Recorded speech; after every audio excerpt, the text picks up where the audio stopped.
Imagina só poder medir a emoção humana crua, a intensa subjetividade de figuras históricas reais usando pura matemática. Parece ficção científica, né? Mas, incrivelmente, não é. É exatamente isso que a gente vai explorar na explicação de hoje. Desenvolvida lá em 1956 por Osgood, Saporta e Nana Lee, a análise de acertação avaliativa, ou EAA, é um kit de ferramentas forenses absolutamente fascinante. Basicamente, ela transforma textos supercarregados de opiniões e sentimentos em dados frios e objetivos. Vamos investigar juntos como os pesquisadores usam essa técnica para entrar nas mentes do passado de um jeito totalmente calculado. E para não nos perdermos nessa investigação, nosso roteiro vai ser o seguinte. Primeiro, decodificando atitudes históricas. Segundo, isolando alvos e ações. Terceiro, a matemática da emoção. Quarto, calculando o veredito. Quinto, interpretando o passado. E, por fim, os limites dessa metodologia.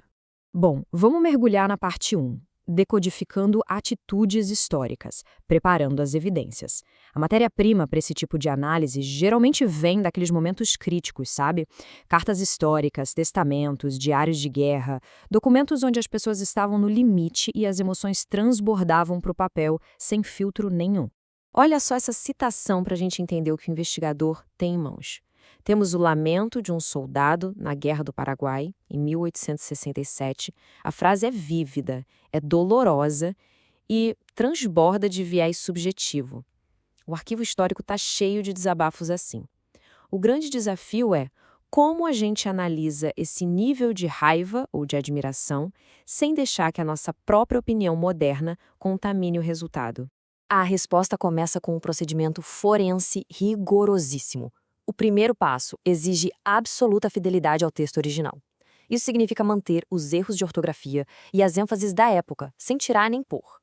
Depois, mapeamos o contexto e literalmente limpamos a cena do crime. A gente remove passagens factuais, saudações neutras e deixa só as asserções avaliativas, ou seja, apenas as frases que contêm um juízo de valor explícito. E isso nos leva à parte 2, isolando alvos e ações, identificando os suspeitos. Com a evidência limpa, o nosso foco agora é descobrir quem está no banco dos réus. Quem exatamente o autor do texto está julgando. Na linguagem do método, a gente chama esses alvos de objetos de atitude, ou simplesmente AO. Eles geralmente aparecem como substantivos ou pronomes. Pode ser um rei, um grupo inimigo, uma instituição ou até uma ideia abstrata, tipo a liberdade. Eles são verdadeiros ímãs que atraem todo o ódio ou o amor de quem está escrevendo. Voltando àquele desabafo do soldado de 1867, notem como o método isola os sujeitos da emoção. O investigador pega o texto cru e dá a cada alvo um código padronizado. Onde estava escrito Marechal Caxias, vira simplesmente Caxias, em letras maiúsculas. Esse esforço é super importante porque neutraliza nossa interpretação moderna e cria variáveis bem limpas para a próxima etapa. Parte 3. A matemática da emoção. A sequência de normalização. É aqui que a mágica acontece.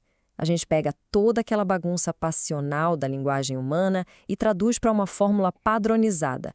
Isso ilustra brilhantemente a transformação. De um lado, o apelo desesperado de um camponês em 1890 lutando contra a seca. Do outro, a metodologia dividindo essa paixão em blocos lógicos inquestionáveis: sujeito, verbo e qualificador. Aquela frase revoltada vira uma equação estruturada. Latifundiários são sanguessugas, latifundiários roubam água. É assim que a gente prepara o terreno para a matemática. Para medir essas equações, a gente usa a clássica escala de Osgood. Toda atitude recebe uma nota com base em direção e intensidade. Os valores vão de um -3, para ataques ferozes, até um +3, para defesas apaixonadas. O 0 é a neutralidade, mas a gente acaba descartando o 0 na maioria das vezes porque o que interessa mesmo são os julgamentos de valor, não é? Na prática, os verbos funcionam como as dobradiças da equação. Eles podem ser associativos, ligando o alvo a algo positivo, ou dissociativos, criando uma separação negativa. Mas tem um detalhe absolutamente crucial: o contexto histórico manda em tudo. Pensa na palavra revolucionário. Numa carta de 1968, pode ser um elogio enorme, um belo +3. Mas se for num documento imperial de 1831, vira uma ofensa terrível, um -3. O que dita a regra é o consenso semântico daquela época específica. 4. Calculando o veredito, o clímax do cálculo. Com tudo fatiado e pontuado de acordo com a época, a matemática finalmente assume o controle. É o clímax da nossa investigação.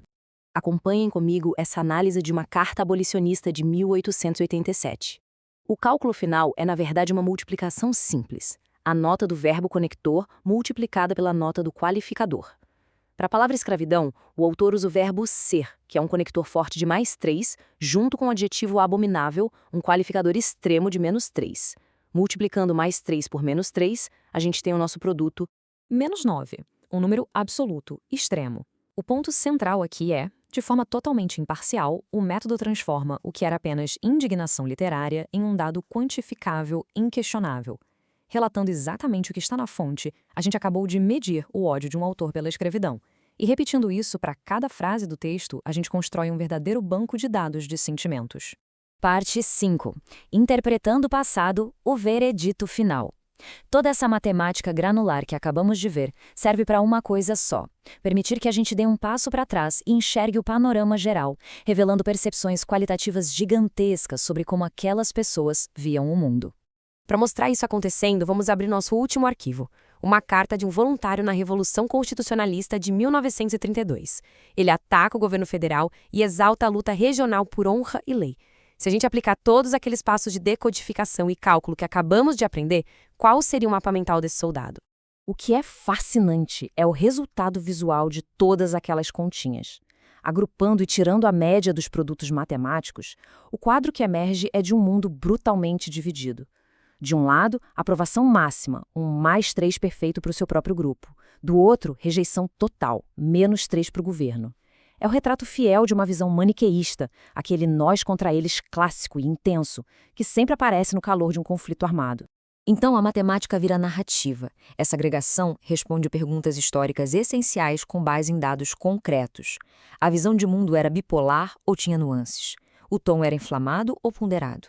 Com base unicamente no que foi escrito, fica claríssimo quem era o herói e quem era o vilão na mente do autor, e a gente checa se isso bate com o contexto macro da época. E, finalmente, parte 6. Limites da metodologia, fronteiras metodológicas. Toda ferramenta tem seus limites, por mais precisa que seja, e com a análise de asserção avaliativa não é diferente. Conhecer essas fronteiras é fundamental para não cair em armadilhas. Vamos ser sinceros, o processo dá bastante trabalho. Para evitar que os vieses do próprio pesquisador contaminem a pontuação, o certo é trabalhar em duplas e comparar os resultados. E demora, viu? Destrinchar uma carta de 500 palavras pode levar horas. Se for analisar arquivos imensos de um governo inteiro, não tem jeito. A gente precisa usar softwares especializados. Mas o limite mais importante é conceitual. O método é prisioneiro do texto visível. Ele assume que a linguagem escrita é um espelho direto da mente, medindo só o que está escancarado ali. Mas a gente sabe que a história é feita de muitos silêncios. O método nunca vai conseguir captar a ironia escondida num memorando diplomático ou os pensamentos reais que alguém teve que censurar por medo de perseguição. Essa ferramenta é genial para quantificar a lealdade ou o ódio que foram colocados no papel. Só que isso deixa a gente com uma pulga atrás da orelha. Se esse modelo maravilhoso só avalia o que foi corajosamente exposto, como a gente faz para decodificar os medos latentes, as atitudes secretas e as verdades silenciosas que ficaram perdidas nas entrelinhas da nossa história? Pensem nisso. E muito obrigado por acompanhar esta explicação até aqui. Até a próxima.